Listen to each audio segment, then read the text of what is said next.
We're a startup company based out of Tel Aviv, Israel. And what we'd like to do for the next 25 minutes or so is talk a little bit about the wonderful buzzword of AI, which I'm sure all of you have heard a lot about, and specifically how we use it to help with a key issue at City, which is civic engagement. So a little bit about our company. We're impacting over 3 million people daily. We work with over 25 cities across the world, including cities like Paris, San Francisco, Tel Aviv, and many others in all 3 areas. And what we actually do is we like to think of ourselves as the Google Analytics for cities. We help local governments understand their users, the citizens, by analyzing on an ongoing process information that's already out there. It could be services that people use digitally, it could be different apps that people use, it could be data on social media, 311, wherever people are exchanging information with local government. We take that data, analyze it, and help draw conclusions from it to support performance management and an ongoing understanding of whether the key needs of people in the city. And as I said, what I'd like to do in this session is not only talk about us and the work that we do, but talk a little bit about this concept of AI. I think throughout all the sessions today, big data, data analysis, and artificial intelligence, machine learning, all these words were thrown around. And in the next few years, even today, but more so as moving forward, we're going to see these words impacting a lot the way that we do the business of local government.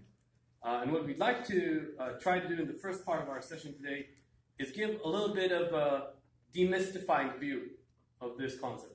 What is AI? How does it work? What are the key terms that we need to understand when we're working around projects, around big data, around AI? How do we talk to vendors like Zencity around their technology?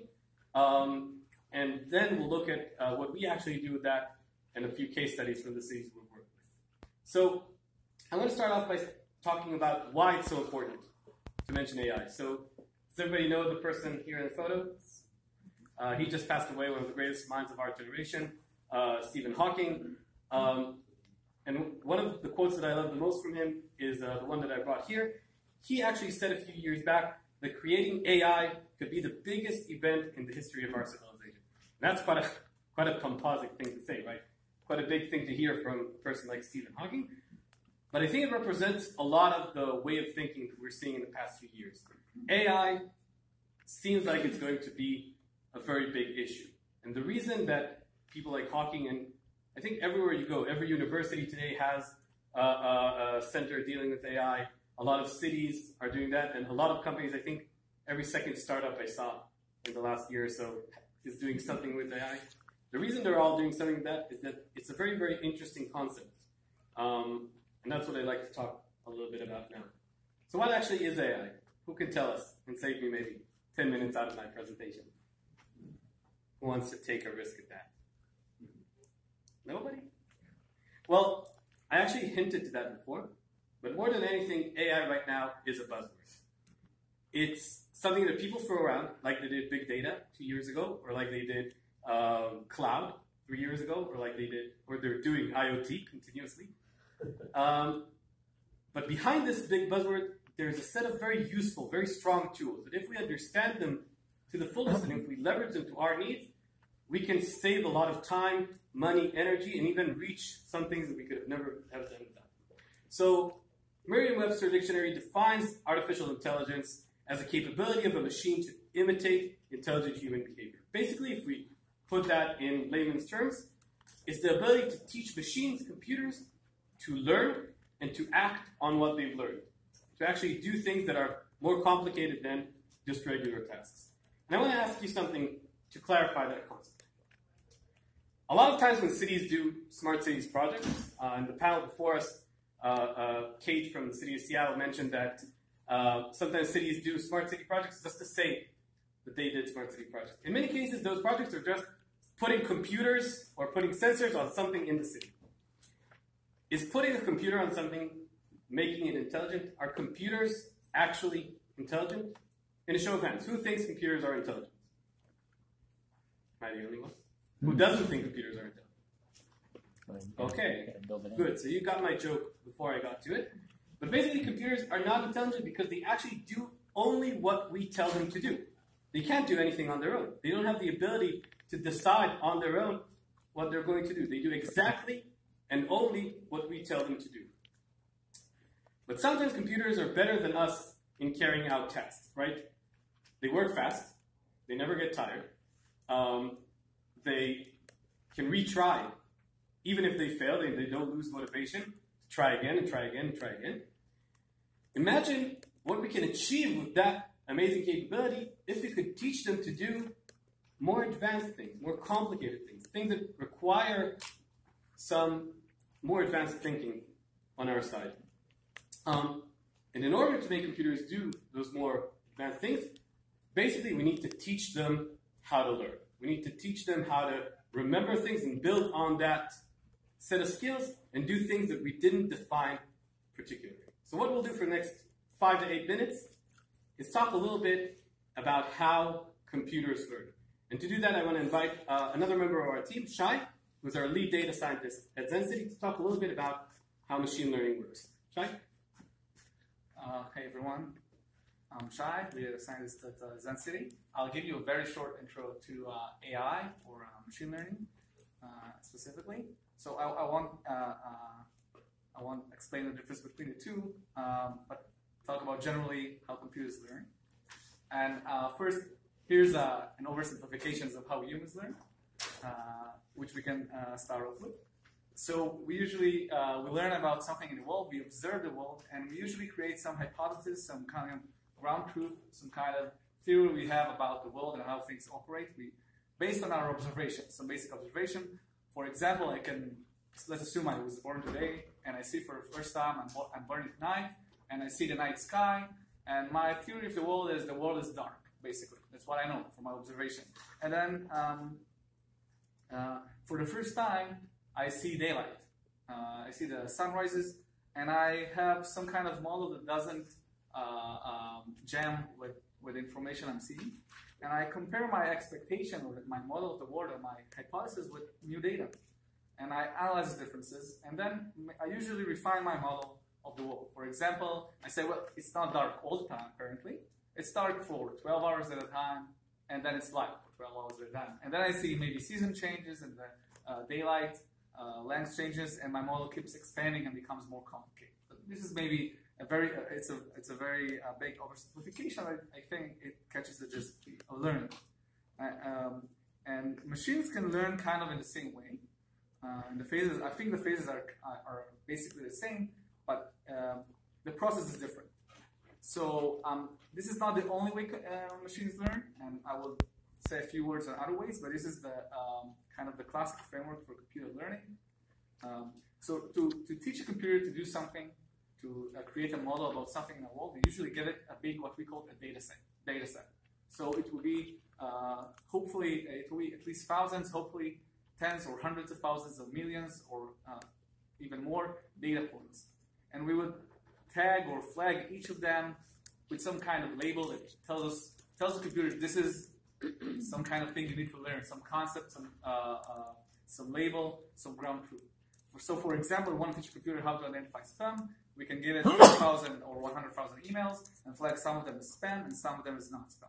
And then the computer, unlike us, which we really don't know enough about human learning to go into, it creates usually it's basically always a statistical, some kind of mathematical function. There are a lot of ways to create it that finds the best correlations or connections between the data itself to the, in this case, two things it wants to learn. I want to have a concept of the spam email over the non-spam email. It has to have some kind of a general concept it can extend. So it creates this kind of model.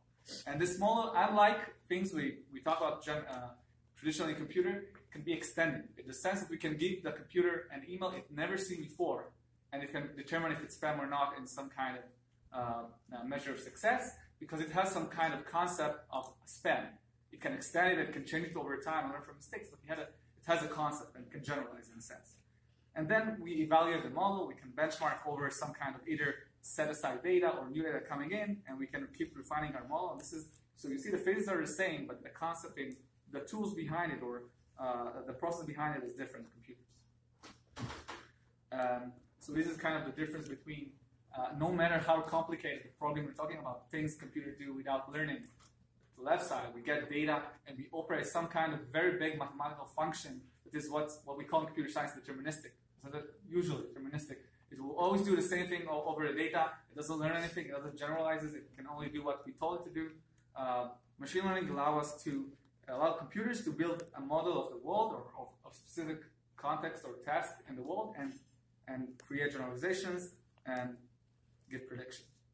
So here are a few more terms it's worth knowing about. So a very common breakdown of machine learning into types of learning or types of tasks is into these three: supervised learning, unsupervised, and reinforcement. So I'll go over each one briefly. There are slightly more types. These are the big ones. Worth knowing the basics of it. So supervised learning. In supervised learning, it's a scenario where we know we have a ground truth to give to the computer and say this is right, this is wrong, or this is the concepts I want to teach you, and I can provide this labeled data set to the computer. One of the important scenarios in supervised learning is called classification. So for example, I want to teach a computer to differentiate between cats and dogs. So as you can see, I find some kind of way to describe cats and dogs. In this case, we have what we call in data science features. So every animal, every item in the data set is described by its value in two features. One, the size, and the second is the IQ. I don't think it's correct, but this is a very gross. I have both dogs and cats, so these gross simplification. But let's assume the dogs are generally bigger and generally also smarter. So you can see there are some cats that are smarter than some dogs, and even some cats that are larger than one specific dog. But there is some correlation between the features, right? And in this case, a model, a way to differentiate between cats and dogs, is basically a line in a 2D, two-dimensional space. Okay, if the space of if the world is a two-dimensional space, then a model is some kind of line in it. So the computer learns how to differentiate between dogs and cats based on these two features. And this is what it's a very common example. I think it's very worthwhile knowing the term classification. Another example, another task in supervised learning is regression.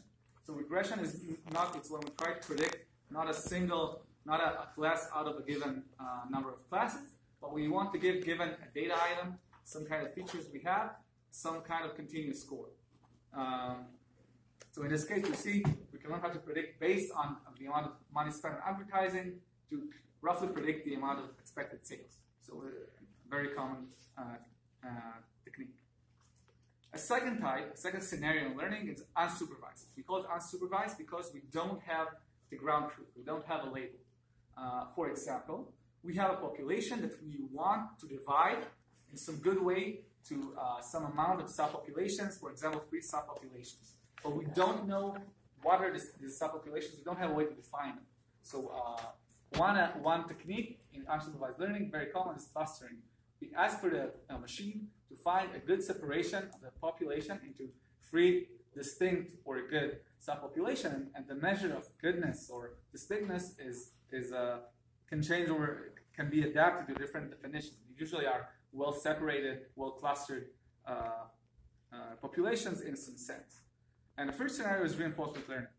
And this is a scenario that is it's not exactly between two. It's very different, and it's usually used in AI agents that interact with the world. They do some kind of operations on the world. They have world state that is try to affect, and they get some kind of rewards and penalties based on the state they bring about.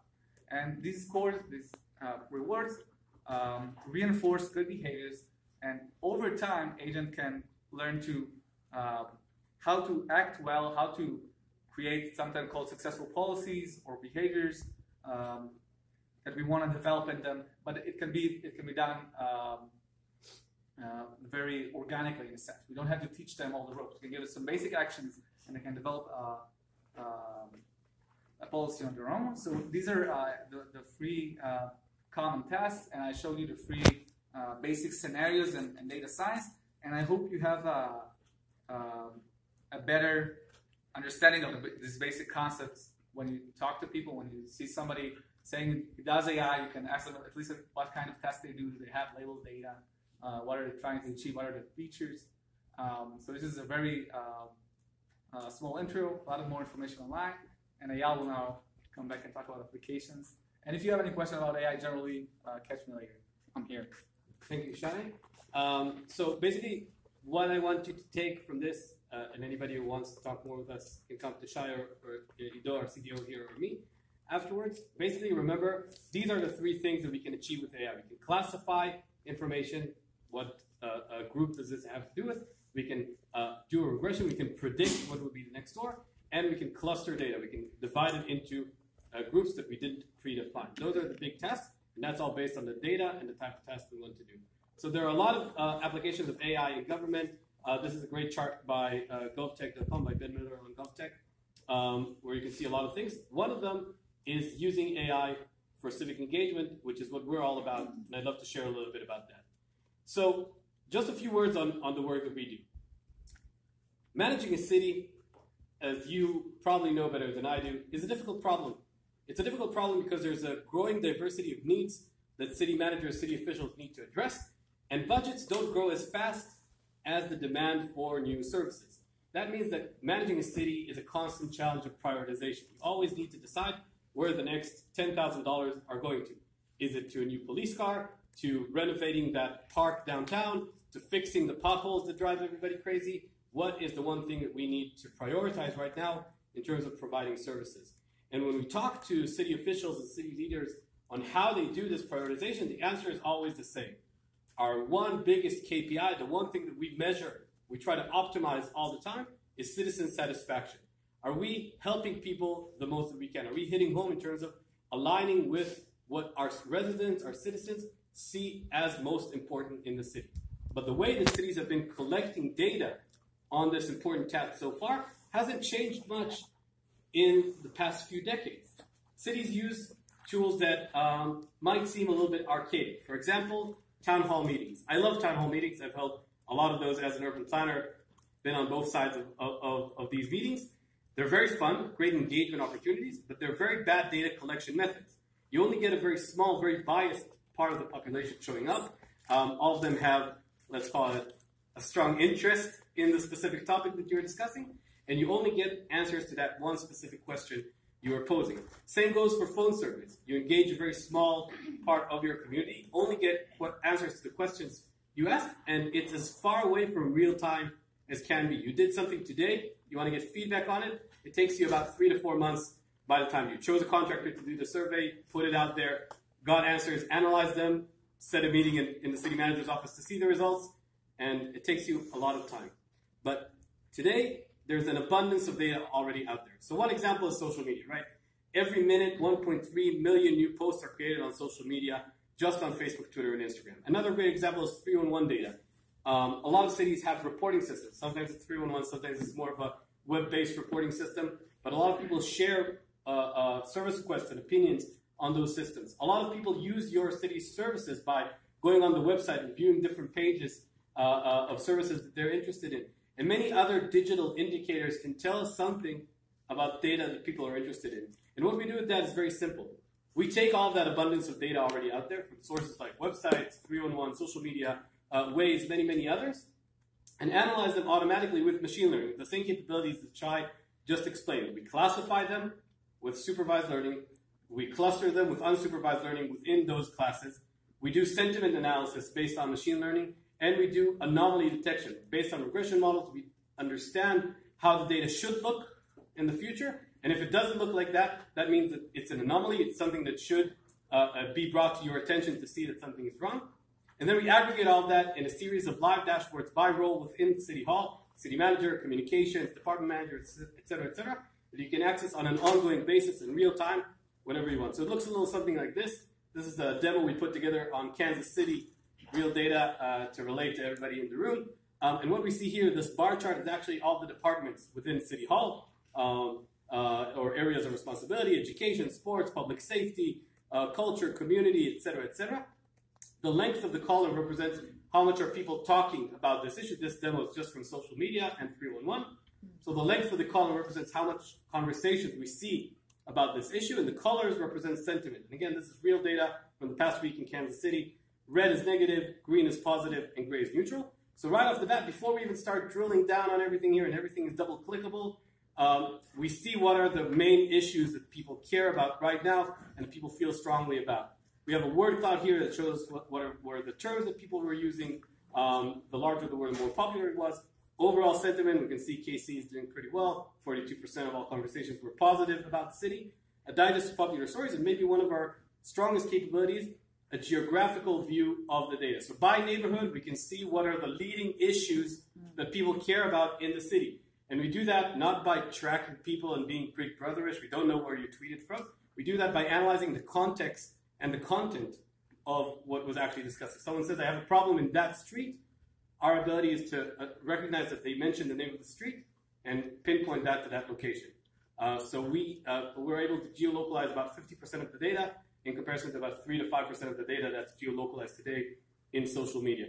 I can also look at the data, of course, by topic and see the actual bubbles themselves, click on each one and read where it came from, or look at the data by a heat map and see where are the areas that have more or less engagement and interaction. So with this data, I could track my performance. I can see how I'm doing in the different departments in comparison to our project. I started a new campaign. Let's see if that campaign changed the volume of discussion or the sentiment of discussion in that area. I can get real-time alerts. These alerts go by push straight to our mobile app or to your email and get an alert when an anomaly happens, when there's a popular issue or a change in sentiment or volume of discussion about one of the departments in City Hall. And I can also power long-term budgetary decisions with this data. So I'll just give 1 or 2 examples, and with that I'll finish. We'll start with the next one. The city of Paris in France, they started a new bike lane in the 11th district. That's like the hip, young district of Paris. They started a bike lane, and we all know the equation. Young people, bikes, good, right? That's the basics of urban planning today. But apparently in the 11th district, it didn't work so well. So these are actual protests that came up on our system. This is photos shared on social media. People hated that bike road on Boulevard Voltaire. They really came against it and they started demonstrating. And the city was at a loss. They didn't understand. Young people, bike lanes should be good. People should be happy. But people were protesting against it.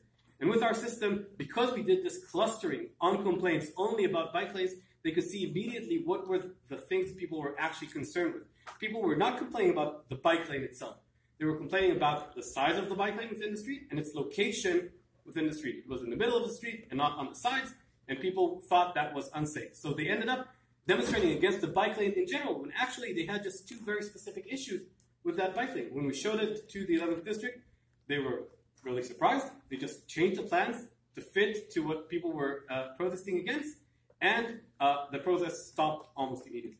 So that's one great example of how we use that machine learning, those clustering abilities in this sense, and the categorization abilities to get the data about bike lanes originally to understand and act on data in a real-time manner and to power these planning decisions. Another example with waste management. One of the cities in Israel we were working with, I think it was one of our first clients, they had a lot of complaints about waste management. When they looked at our data, they saw that all of the complaints were about the trash bins not being put back to place. They didn't see that before because every complaint went to a different department. One was missing trash can because it got lost because it wasn't put back to place. One was, in Israel, it's the responsibility of the garbage contractors to put the bin back. You don't have to carry it in and out. One complaint was that the trash bin was ruined because a car hit it, but it went to ruined trash can. And because of our clustering capabilities, we saw that all of them were mentioning the fact that the trash bin was not put back into place. Immediately, the city manager gave a call to the garbage contractor, and within that day, in less than 3 days, more than 50% reduction in calls to 311 about this issue.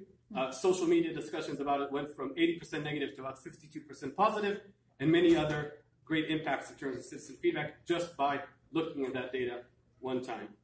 So these are just 2 great stories, but we have a lot other, and the thing that powers what we're trying to do, I'm a huge Jane Jacobs fan, and I think that quote catches a lot of what we're trying to do. And basically it says, cities have the capability of providing something for everybody only because and only when they're created by everybody. With our capabilities based on machine learning that extend our abilities and allow us to do things on a much wider scale that humans would not be possible, or we need huge teams to do that for every city. With our capabilities, we can actually make the wide diversity of voices heard in the city and power decision making on a real wide-scale civic engagement capability.